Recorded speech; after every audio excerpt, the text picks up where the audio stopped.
So all in all, it's a bit of a drag trying to get there by public transport. So they didn't. They didn't even think about it. They just gave up as soon as I said no cars were available. I don't drive, so I couldn't help. But And it was impossible to ring everybody up because I didn't have everybody's phone numbers. You know. So what could I do? So I stood at the door, stood with my car and said, right, I'm taking Sam, Sarah, Billy Joe. So.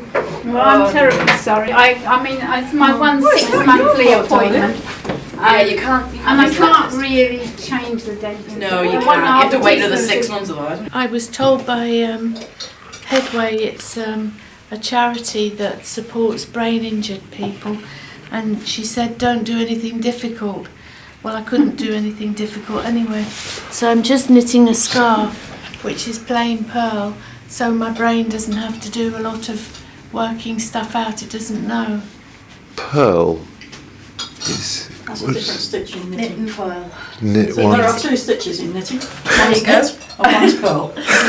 That's all there is to knitting, knit and pearl. Knit and pearl. But it's Yeah. which you do them in. So last week somebody was talking to me about moss stitch, and I thought, maybe I could do a scarf in moss stitch. That would be a good idea, just to start a new stitch. But I've got to finish this one first.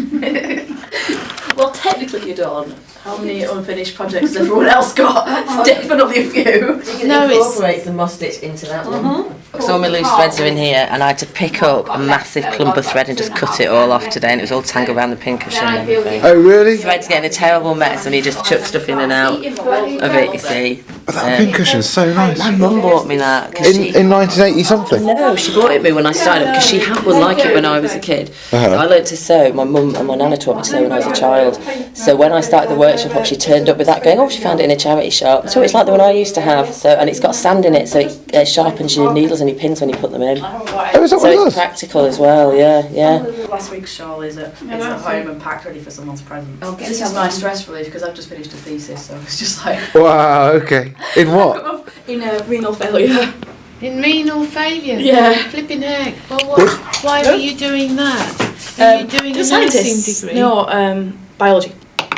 Oh. But it's yes, it is the craziest yarn you've probably ever seen. Why it's multicoloured? It's very multicoloured.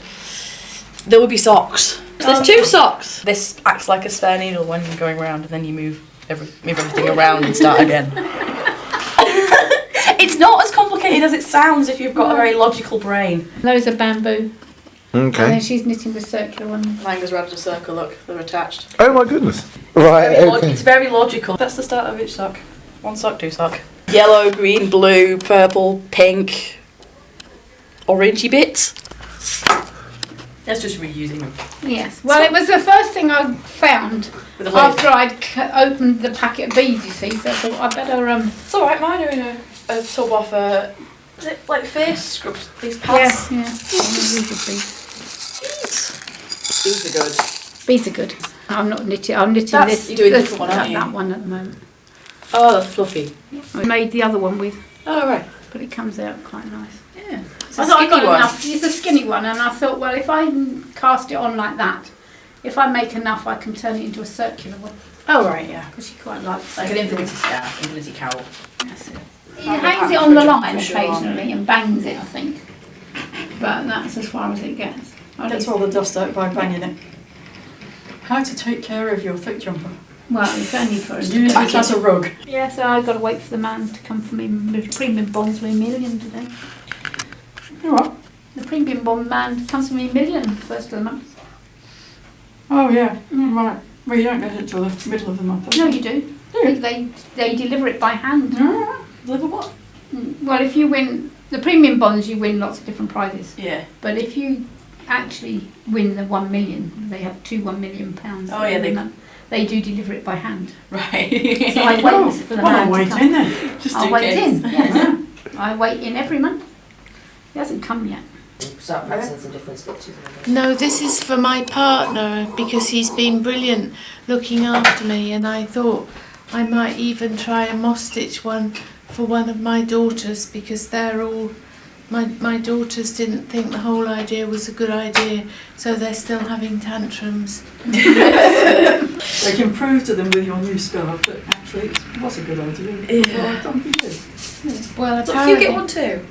according to I went to see the psychologist at the follow-up group at Preston Roy, and she said grown-up kids kicking off if their parents split up is quite normal. But really, when you've got a head injury, you just got to think of what you can manage yourself.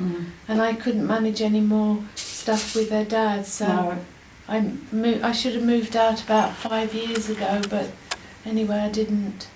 So, and there's no point in talking about what you should have done because we're here now. Yeah. Yep.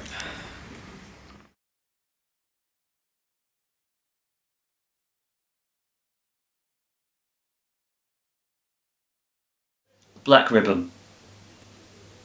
Final part. The man sits on the bank of the river and fishes in the fresh morning sunlight. The river has a name, but his father just called it the river, as did his grandfather and his great-grandfather before him, and so the man calls it the river. And so he sits by the banks of the river and fishes.